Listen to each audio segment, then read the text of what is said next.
Tout le monde se retrouve là-dedans. Oh, that's Grande quite communauté interesting. Peul du Burkina Faso, Yes. les Mossi donc qui parlent le Moré, Burkina, et Okay. puis le Faso en langue dioula. That's quite interesting, what Sherif is saying. That's the three main components of that country. There are different languages. It's called Upper Volta. Upper Volta, because Ghana, no, it isn't Ghana. It's Ghana was Gold Coast, and so the European name was Upper Volta, and so Ibrahim was indicating that Burkina Faso is Pearl, Burkina. Attention, Burkina Faso. Le Faso, c'est en langue dioula. Le Burkina, c'est le Moré. Et lorsque vous dites Burkinabé, en fait, Burkinabé, c'est du Peul. Les Burkina, les habitants du Burkina.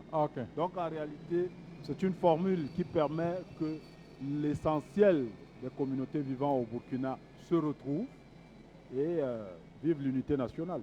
Exactly. And when you talk about Burkina Faso, you have their national team is called Les Étalons. Les Étalons du Burkina. That's the white horse. And that is the emblem on the tail of the aircraft that brought the president of Burkina Faso to Cameroon. Just like we have the indomitable lions as our own emblematic animal, but we don't have that on our aircraft. Instead, we have a leaf on the tail of our aircraft. Yes, Joe, it's very interesting. You see name change in Africa. You see somebody, Sankara, comes to power and he sees the need to change the name of his country. And some of us feel that some countries should change their names as well. Why should you have a country called the Central African Republic? Surely they can look for an African name. A country called South Africa, surely they can look for an African name to call the Republic of South Africa. So we really need to applaud what Sankara did to change the country from Upper Volta to Burkina Faso. The noise is getting louder here because the aircraft is coming nearer to us. Exactly. Let's hope that it won't drown our voices so that our viewers will continue to hear us from the Nsimalem International Airport. It is a majestic, moving majestic,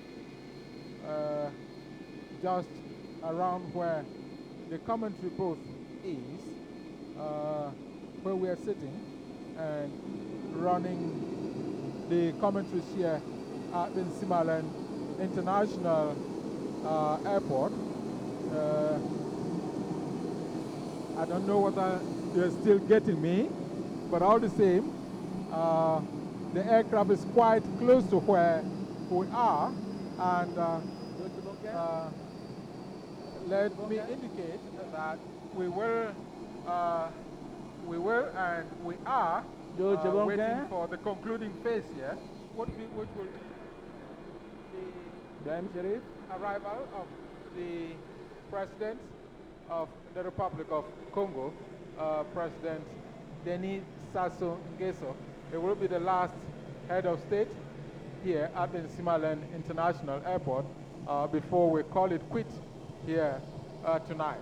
That will have concluded a long working day here at the Nsimalem International Airport. For now, President Blaise Compaoré is in the presidential lodge with Prime Minister Philemon Yang as he takes a brief rest before driving off for the Yaoundé Hilton Hotel. Alors que la nuit commence à tomber sur l'aéroport de Yaoundé-Nsimalem, attendu ici le dernier chef d'État de la journée, le président de la République du Congo, le Congo-Brazzaville s'entend, Denis Sassou Nguesso, alors que le président Blaise Compaoré du Burkina Faso,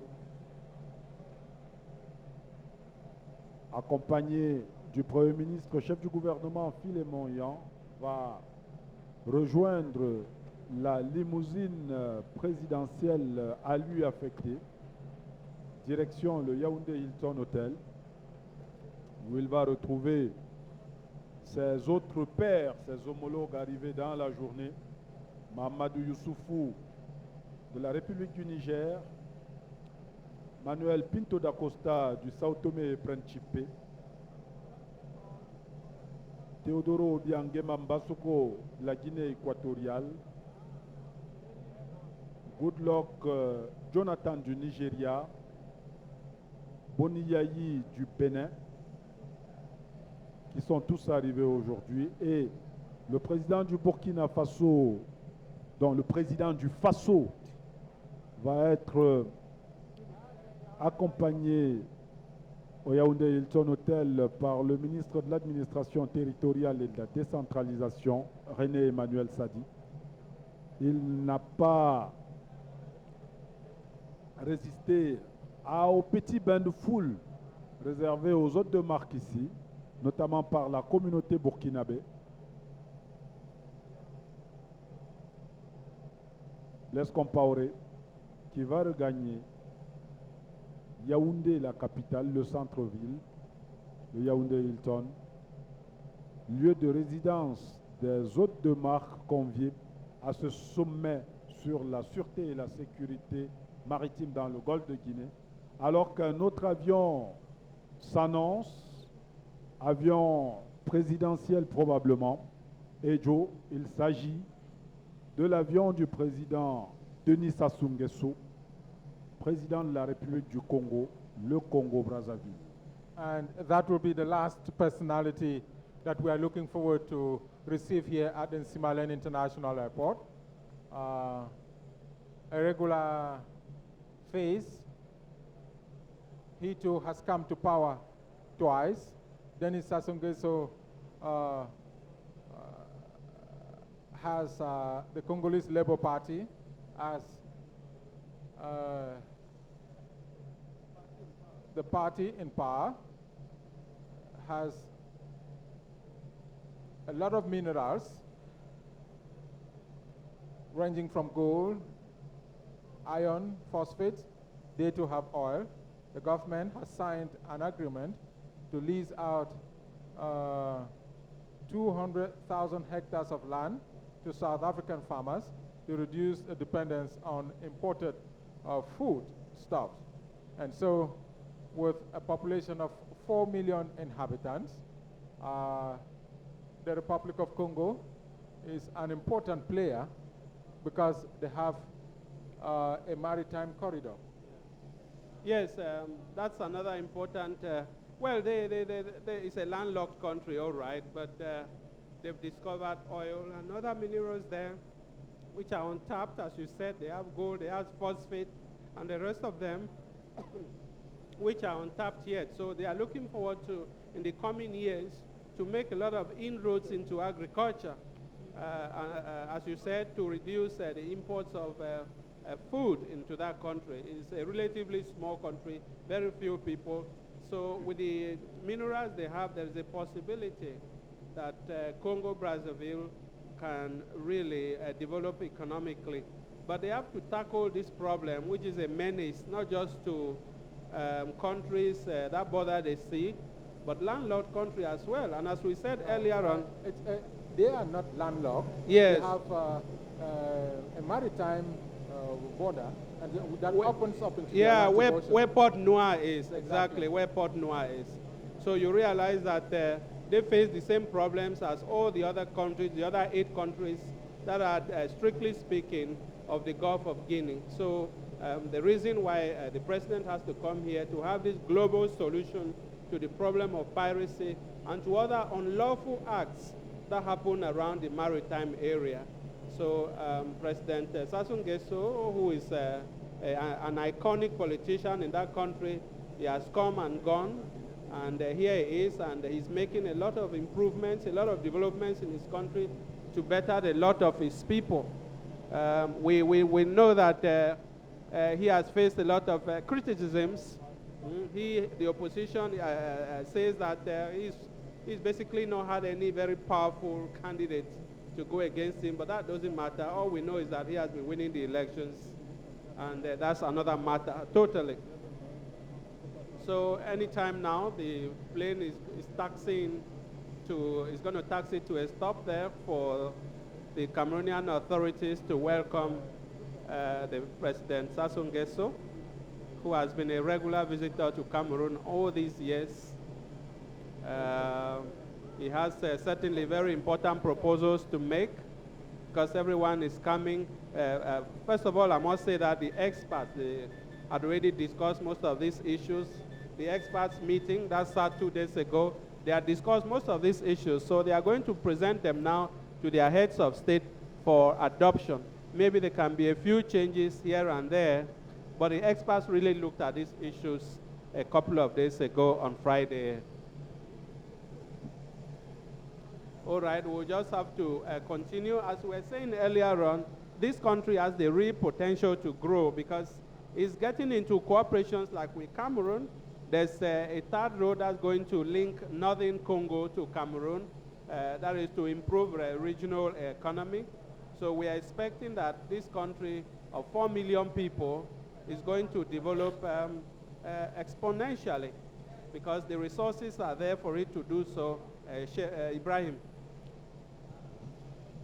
La République du Congo, à ne pas confondre avec la République démocratique du Congo, pour faire la différence, on va dire Congo-Brazzaville pour Denis Sassou Nguesso et le Congo-Kinshasa pour la République démocratique du Congo de Joseph Kabila.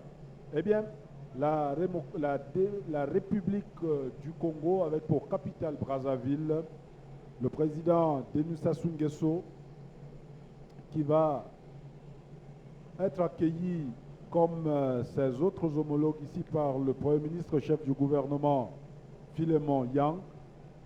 Denis Sassou Nguesso qui prend part à ce sommet parce que pays voisin du Cameroun, pays membre de la CEMAC, la Communauté économique et monétaire d'Afrique centrale, faisant partie de ce fameux golfe de Guinée dont on parle tant aujourd'hui, la République du Congo qui est également un autre pays producteur de pétrole dans la zone, c'est dire si ce golfe de Guinée-là, vous en parliez tout à l'heure, Éric Benjamin Lamer, a un potentiel en termes d'hydrocarbures important. Vous parliez de 25 milliards de barils en réserve.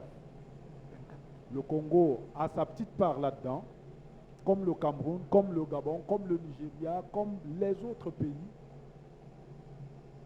On n'a pas parlé depuis le début de cette retransmission en direct de la participation des autres composantes à ce sommet-ci.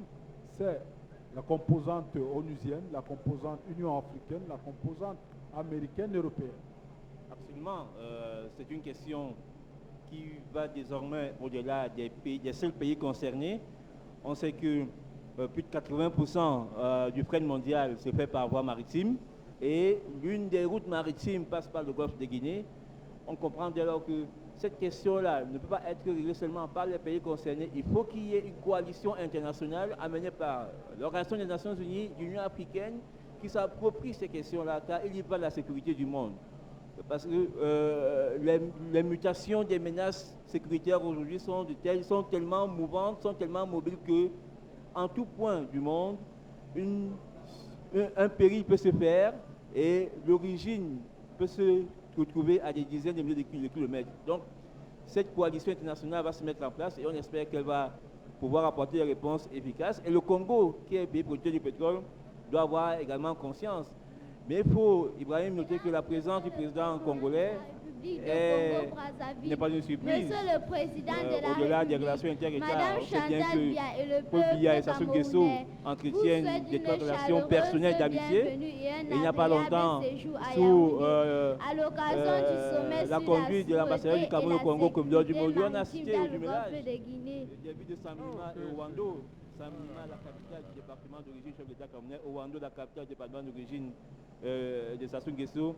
Et il y a le projet de la route Djoum Wesso qui est en train de se mettre en place. C'est dit que au-delà du sommet qui l'amène au Cameroun, Denis Sassou Nguesso est carrément en terrain conquis, il est carrément chez lui au Cameroun.